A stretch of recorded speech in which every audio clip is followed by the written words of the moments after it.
credibilidad o justificación a diferentes actos y hechos de la vida que ocurrieron en determinado tiempo. Esta imagen es bastante elocuente. Por una parte podemos observar en el aspecto de carácter religioso, ¿verdad? Esta y esta otra figura, digamos, algunos frailes, posiblemente no todos, ¿verdad? Ustedes permitieron este tipo de abuso en contra de los nativos, la esclavitud, podemos decir, la explotación de la fuerza de trabajo, los crímenes, especialmente en contra de los nativos, ¿verdad? Y por otra parte podemos encontrar cómo de alguna manera todo este tipo de actividad de alguna manera generó cierta riqueza en algunos españoles.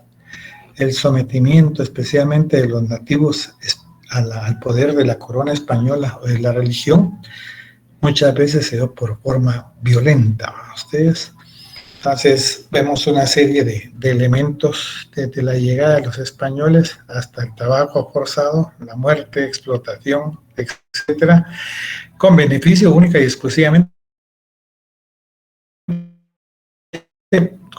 con el sector español.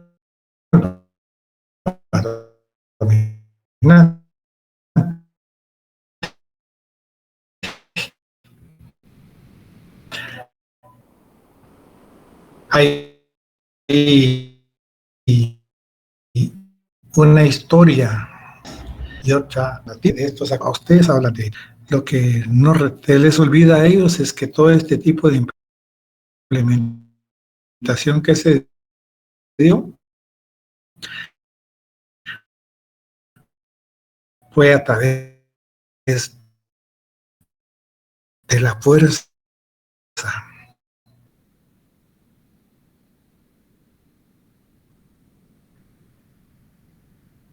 Fue a través de la imposición de muchas medidas de corte jurídico de forma obligatoria. Entonces, esto es parte de lo que se da durante este proceso.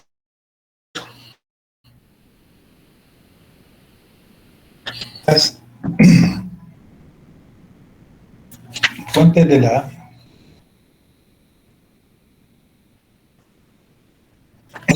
fuentes y casi en dos grupos, perdón, restos y tradiciones. A través de los restos encontrados, especialmente en algunos lugares, especialmente del interior de Guatemala, podemos encontrar armas.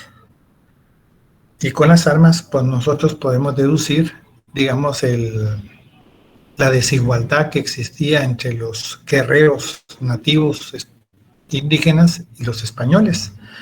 Las armas en aquel entonces para los nativos eran lanzas, algunos arcos con flecha, cerbatanas, hondas, algún tipo de hacha a ustedes, mientras que los españoles contaban con una serie de elementos muy desarrollados como era el hierro a través de las espadas, el mosquete o rifle, pistolas,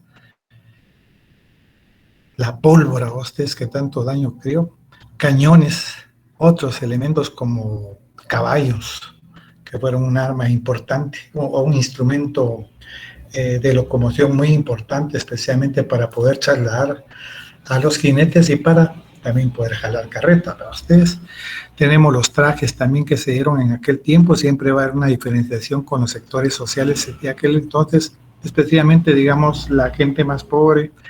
En los macehuales se le designaba los esclavos, generalmente o muchas veces estaban vestidos con taparrabos de la cintura para abajo como pañalón, mientras que la clase alta especialmente ya vestía capas, ornamentos, especialmente de plata, de oro, plumajes. El plumaje era un síntoma de nobleza a ustedes, plumas de quetzal. O sea que había una diferenciación ya bien marcada con respecto a los diferentes grupos que se establecían.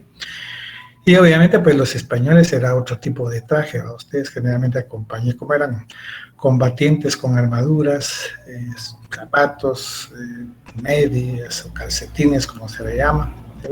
La vestimenta era totalmente diferente. Instrumentos, documentos y fuentes de la historia, todo lo que pudimos se pudo haber encontrado durante ese tiempo, ¿verdad? Como fuente primaria en un momento determinado. Tradiciones, cuadros,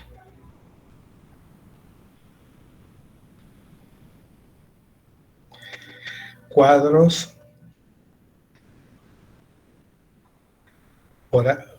como leyenda,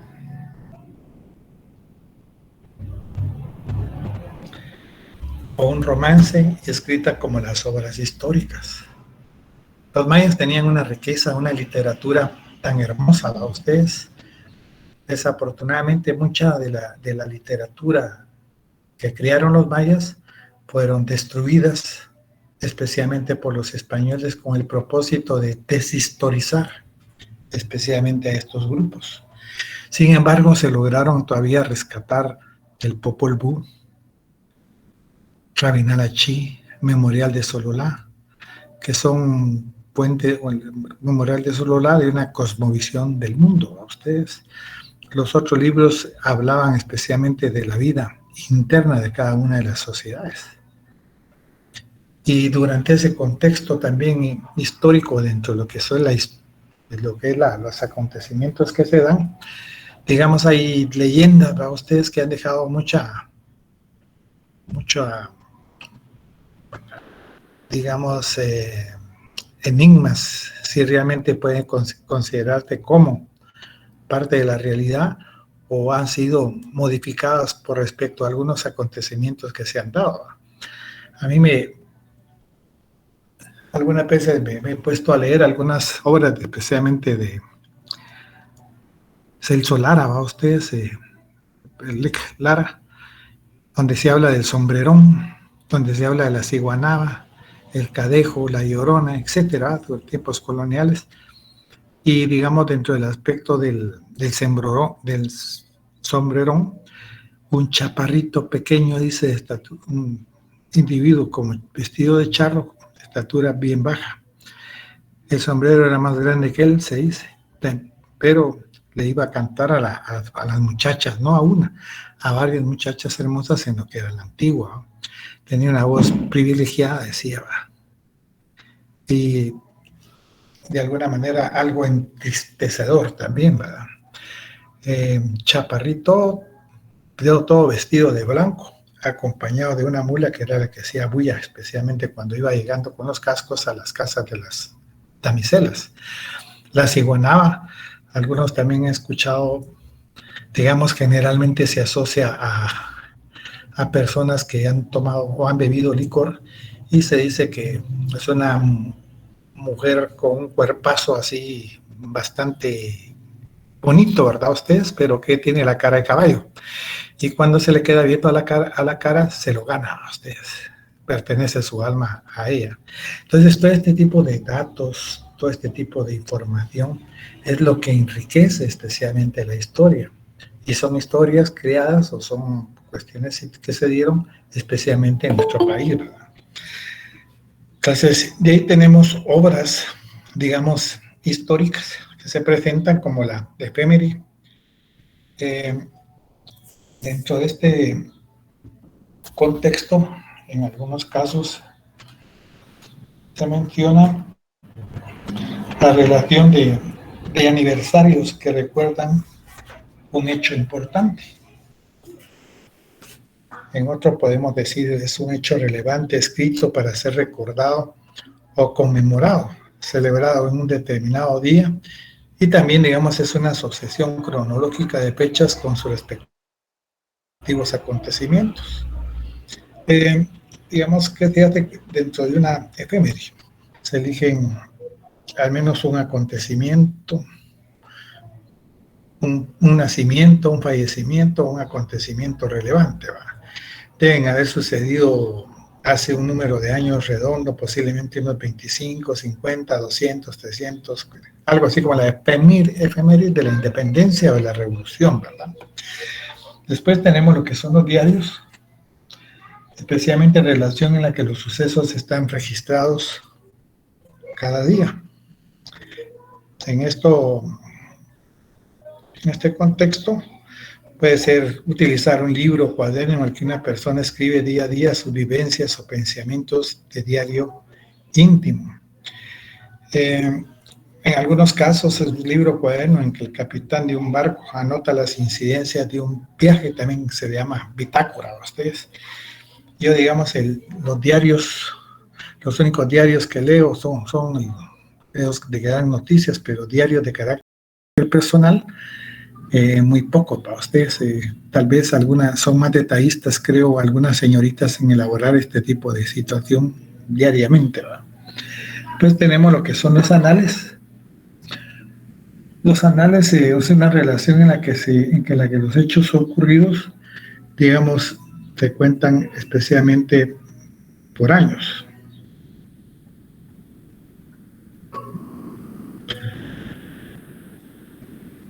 En este contexto, podemos decir que son una forma concisa de escrito histórico que registra los acontecimientos cronológicamente. Puede ser año por año, ¿va? Los mismos contienen documentos históricos y piezas diversas relativas a una determinada edad. Después vamos a tener lo que es especialmente los cronicones. Los cronicones son, digamos, relaciones breves semejantes a los anales. Fueron muy empleados durante la época medieval. Puede ser una narración histórica por el orden de los tiempos. Relación de hechos históricos ordenados también cronológicamente.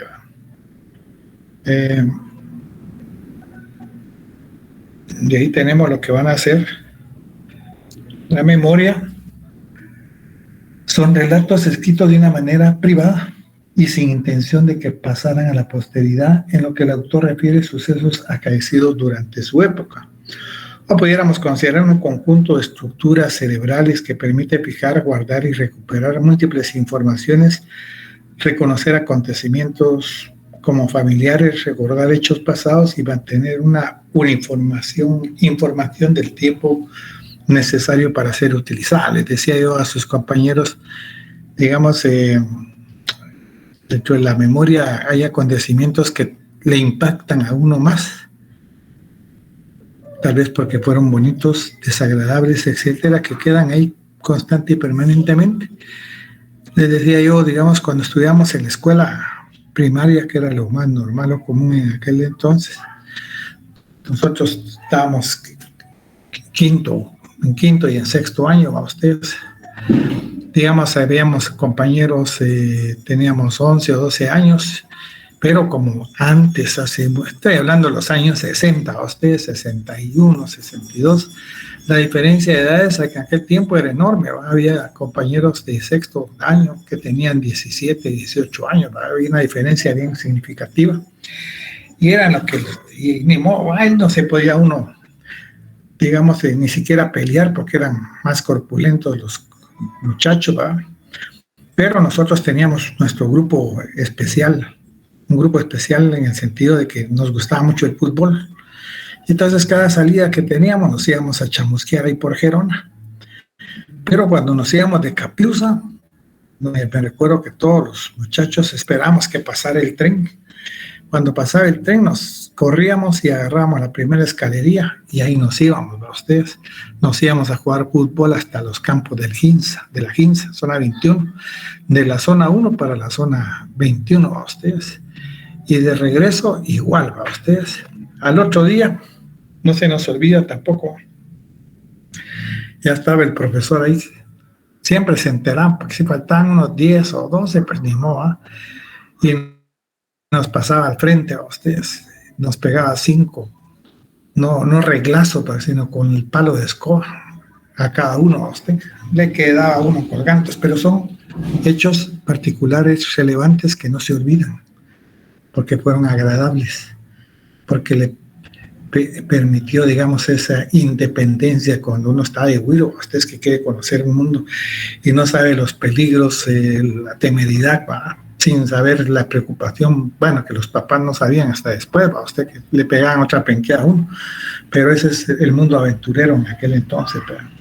Pues tenemos las crónicas, son relatos ordenados cronológicamente que abarcan un espacio limitado de tiempo como uno o varios reinados.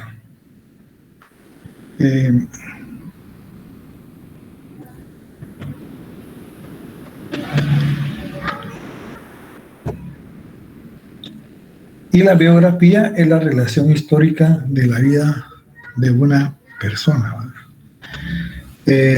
La biografía es la historia de vida de una persona, proviene del término vida, escribir la vida. Puede utilizarse en sentido simbólico. La biografía de la presidenta refleja que nunca ha estado en una situación semejante. Entonces, ¿qué es la biografía? Pues es un texto narrativo que cuenta los sucesos relevantes en la vida de una persona en orden cronológico para entender su personalidad, motivaciones, problemas y el trasfondo de sus éxitos y fracasos para ustedes. Año con año nosotros tenemos diferentes experiencias. Por ejemplo, puede ser una biografía de la universidad. Ustedes, por ejemplo, desde cuando entraron a primer año, después segundo año, tercer año, cuarto y quinto. Y algunos acontecimientos van a ser más importantes para usted, ¿verdad? Digamos, haber ganado un curso, haber perdido otro, etcétera. Cada quien lo va a valorar, porque es una cuestión de valor de cada una de las personas. ¿Para qué importancia le puede dar a este tipo de situaciones? ¿Verdad? Después tenemos lo que son las ciencias auxiliares, especialmente lo que es la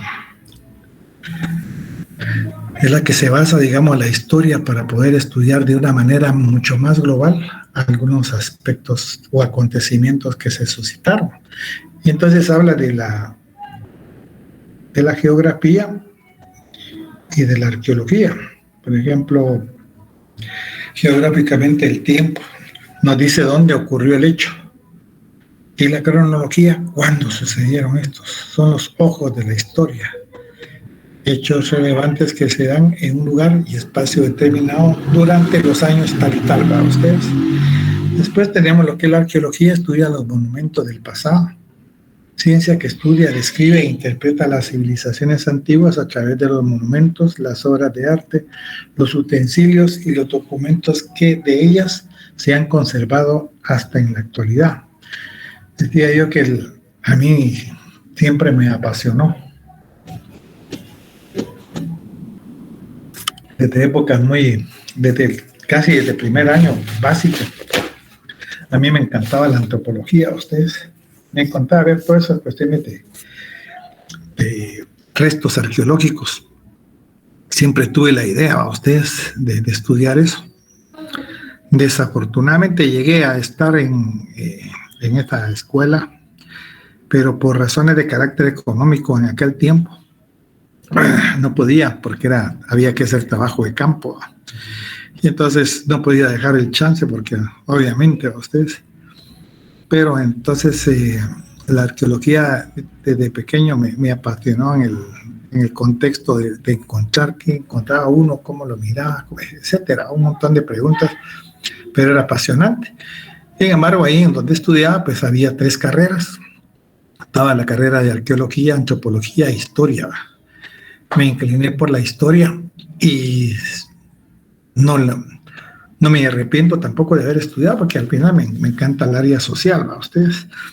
Entonces, estudiar los monumentos del pasado nos da a entender o nos da a interpretar cómo las sociedades vivieron, de qué manera. Digamos, en la arqueología, digamos, había un desarrollo tecnológico enorme. Ustedes, hay bóvedas dentro de lo que son las pirámides donde enterraban especialmente a los nobles. La elaboración, la construcción de todo este tipo de infraestructura es significativa. Por eso se le considera a los mayas los griegos de América. Entonces, hay una parte de carácter astronómico para estudiar las estrellas, el sol, los efectos climatológicos, los cambios. Eran extraordinariamente, hasta tronando por ahí, era extraordinariamente una sociedad muy, muy desarrollada. Ustedes incluso, pues, se utilizaba el cero. La gente tiene la tendencia de creer en su mente, ¿va? Ustedes que los nativos, los indígenas, o como usted les llame, se les llamaba, eran personas tontas, y no era así, eran una sociedad demasiado adelantada. Después tenemos, digamos, en esta ciencia, digamos, describe e interpreta las civilizaciones antiguas a través de los escritos, monumentos, obras de arte, utensilios, documentos que de ellas se han conservado hasta la actualidad. Entonces hay algunos libros que se rescataron. En algunos otros casos están en las paredes, especialmente cierto tipo de dibujo en el cual se puede interpretar algún tipo de ceremonia, o bien utilizaban vasos, platos, donde dejaban plasmado parte de la vivencia social, política y económica de los países, ¿verdad? Pues tenemos lo que es la paleografía, leer documentos antiguos,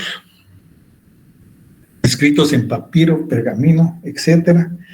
Y está en la técnica, ¿va? Ustedes, de leer documentos, inscripciones y textos antiguos, y en determinar el lugar que proceden y el periodo histórico en que fueron escritos. Digamos, yo tuve la oportunidad, no me recuerdo si fue un año que llevamos el curso de paleografía. Entonces lo que interpretábamos era, digamos, escritos del siglo XV o XVI, ¿verdad? Que incluso tienen sus propias características cada una de las letras, ¿verdad? Costaba entender, pero al final, como era ejercicio de práctica, digamos, ya con el tiempo, pues uno agarra cierta habilidad, pero al principio sí cuesta. Y este tipo de letras nos permite identificar, digamos, en qué periodo, en qué época se daba ese tipo de escritura. Con la actual es una diferencia bastante significativa. Después tenemos lo que es la epigrafía. Enseña a leer las inscripciones antiguas en piedra o metal, ciencia que estudia las inscripciones o los escritos antiguos grabados en una superficie dura. Esta técnica de escribir sobre piedra, metal u otro material duro. Después tenemos la filología, que estudia especialmente. La filología enseña las lenguas en que están escritos los documentos, en hebreo, español, inglés, digamos, o ruso. Es ciencia que estudia los textos escritos y en ellos la estructura y evolución de una lengua y su desarrollo histórico y literario, así como la literatura y la cultura del pueblo o grupo de pueblos que la han producido. De ahí tenemos lo que es la diplomática, que no es más que la falsedad o autenticidad de los documentos antiguos oficiales. Digamos, su objetivo es el estudio de los documentos diplomáticos, cualquiera que sea su autor, teniendo en cuenta sus caracteres extrínsecos o intrínsecos, es decir, el soporte de escritura, porque soporte de escritura, lenguaje, formulismo y demás elementos integrantes para formar un juicio de su autenticidad e interpretarlo debidamente, ¿no? Todo esto tiene que ver especialmente con el tipo de papel, con el tipo de letra, ¿no? Ustedes, no me recuerdo cómo se llama, un programa gringo, ustedes de unos señores ahí, en el cual muchas veces llevan alguna carta de épocas históricas, ustedes, supongamos de Napoleón, de Beethoven, de Víctor Hugo, y entonces cualquiera puede llevar un documento, ¿va? Pero se necesitan especialistas en este tipo de rama para poder determinar si tiene la veracidad o no de un documento. Muchas veces adquieren un valor muy significativo de millones de dólares, ¿verdad? Pues tenemos la numismática, ciencia de las medallas y monedas antiguas, estudia las monedas y las medallas, especialmente las antiguas. Hay una afición a coleccionar monedas y medallas. La heráldica, ciencia que estudia los escudos y los blasones. disciplina que describe y estudia el significado de imágenes y figuras de los escudos de armas. No sé si alguno, pero yo creo que la mayoría, no sé si ha buscado en internet, digamos, de dónde proceden nuestros apellidos. La mayoría procede especialmente de lo que es España. Y cuando uno le da el clic a ustedes, aparece ahí, por ejemplo, López, Hernández, Argueta, un escudo, que es el que identifica especialmente el apellido materno a ustedes en otros países. Y nosotros, como somos parte de un mestizaje, pues no nos queda más que aceptar que es este tipo de situaciones. La heráldica ciencia de los escudos, pero creo que la heráldica ya lo habíamos visto. Entonces, por último viene la eclíptica. Ciencia de los grabados es el arte de grabar o tallar las piedras preciosas o puños en acero para elaborar monedas y medallas para ustedes. Ciencia de los grabados. Tenemos lo que van a ser la cronología, especialmente de las eras históricas. Es el estudio de la medida del tiempo y facilita la historia, el encuadramiento y localización de los hechos que estudia.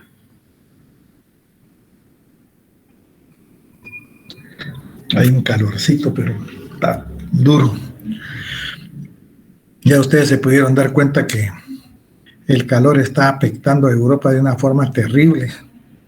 En Inglaterra, por primera vez en su historia, alcanzó un grado elevado de calor para ustedes. En Francia, en España, la gente está en algunas fuentes. Ustedes se pueden imaginar en algunos lugares de nuestro país también donde el agua es escasa, para ustedes van a estar plegados. Entonces, la era de las Olimpiadas.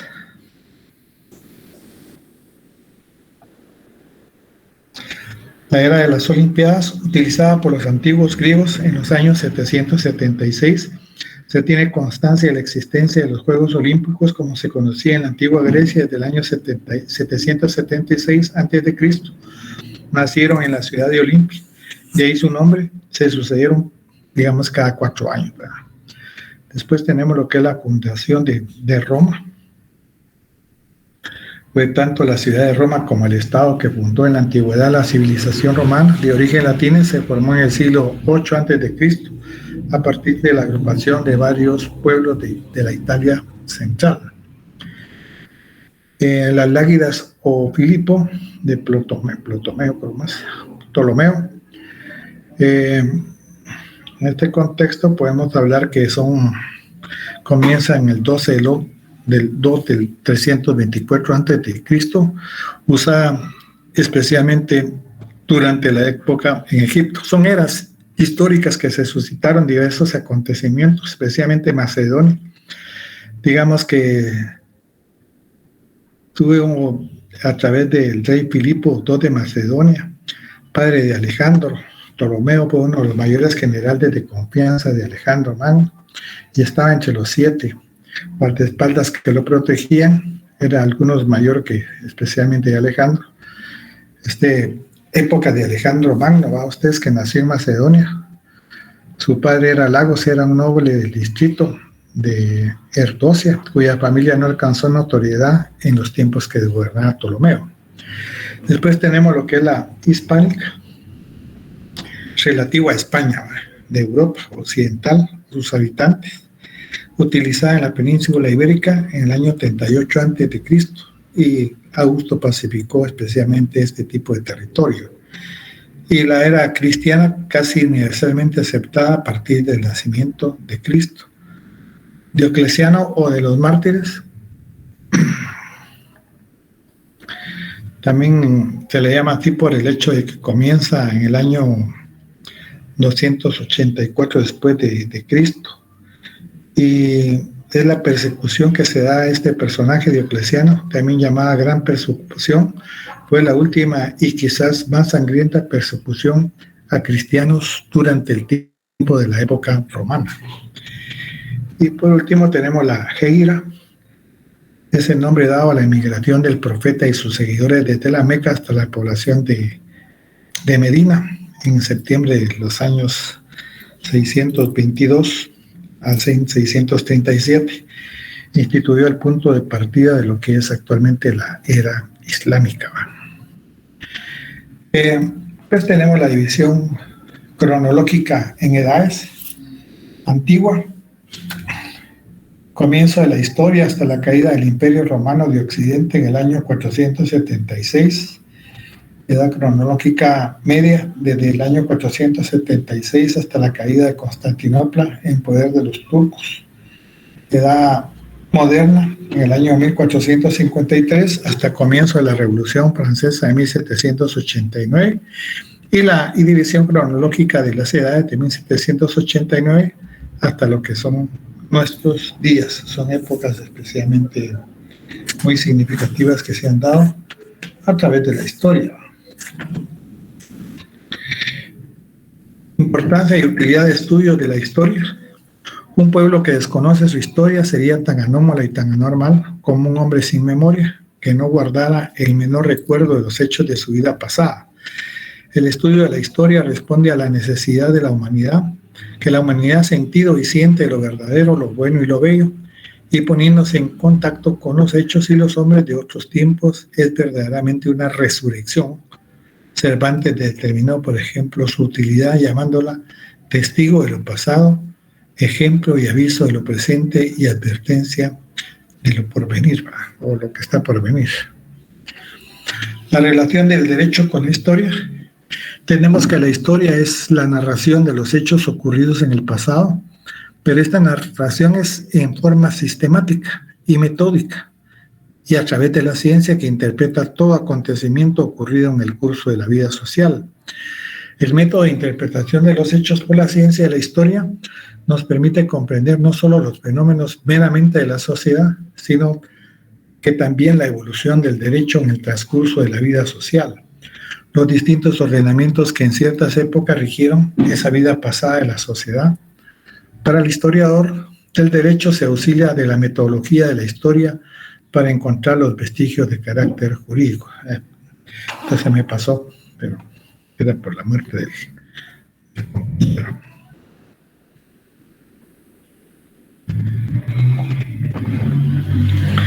Entonces, hasta aquí vamos a dejar por el día de hoy.